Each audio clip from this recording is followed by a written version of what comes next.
Good afternoon, students. So we have already completed the theory part. In that we have learned the congruence of a triangle and the concept of congruence for the triangle.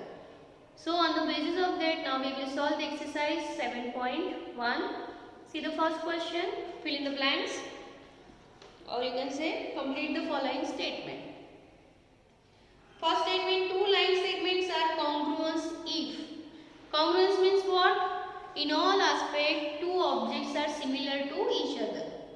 If you have two line segments and if you want to say that line segments are congruous, means its size and shape both are equal. Line segment means straight line, so shape is same, and size means its measurement is equal. So what we can say? Two line segments are congruous if they have same length. If one line segment is 5 cm, so other also measure of 5 cm, then only the both line segments are congruent. So what we can say for the first statement? Two line segments are congruent if they have the same length.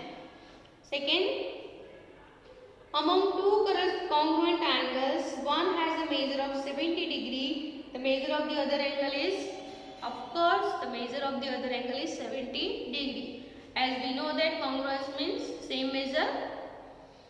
When we write angle A is equal to angle B, we actually mean what? If you write angle A is equal to angle B, means what? The measure angle A and the measure angle B both are equal. So we have to write n. The small n represent measure angle A is equal to measure angle B. Angle A is equal to angle B means what? Measure angle A is equal to measure angle B. The measure of both the angles are equal. So this is your first question that completes the statement. Second question, give any two real life examples for congruent shapes. So suppose you are considering your textbook. If you consider the two pages of this textbook, what is there? They are congruence of each other. Why? Because it has same shape and size. If you take any textbook and if you consider any two pages of that particular textbook, both are congruent to each other. Same way if you consider a biscuit packet. So in that if you compare two biscuits, their shape and size both are equal. If you are purchasing two same chair, they are also congruence of each other. If you are purchasing same pen, they are all congruence of each other. Okay, so many real life examples are there. You can just find out by yourself also. Okay, now see the question number 3.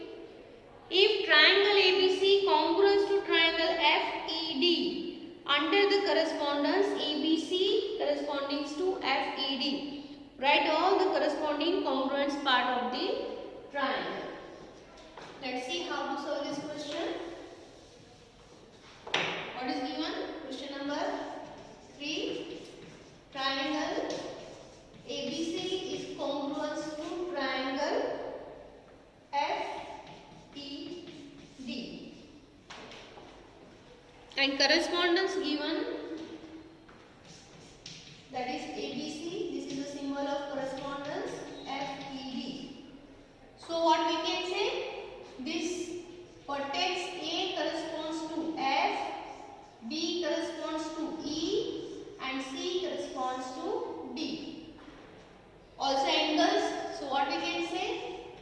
Angle A corresponds to angle F, angle B corresponds to angle E, and angle C corresponds to angle D.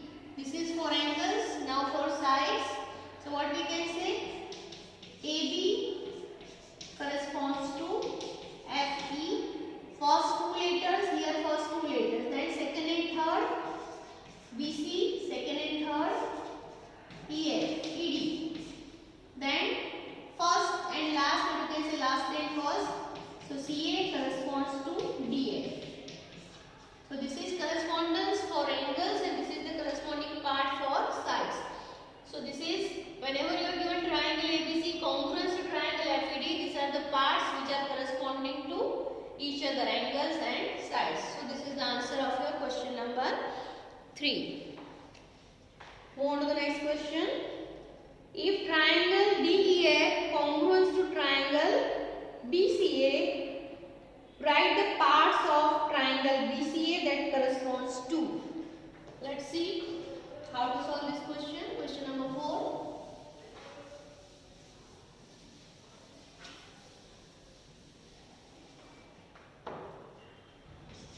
What is given? Triangle DEF congruent to triangle BCA, and you are given some parts. So what it suggests? DEF corresponds to BCA, means D corresponds to B, E corresponds to C, and F corresponds to A. According to that, now we will answer the given question. So we have to write the correspondence to angle E. Angle E. What is the corresponding?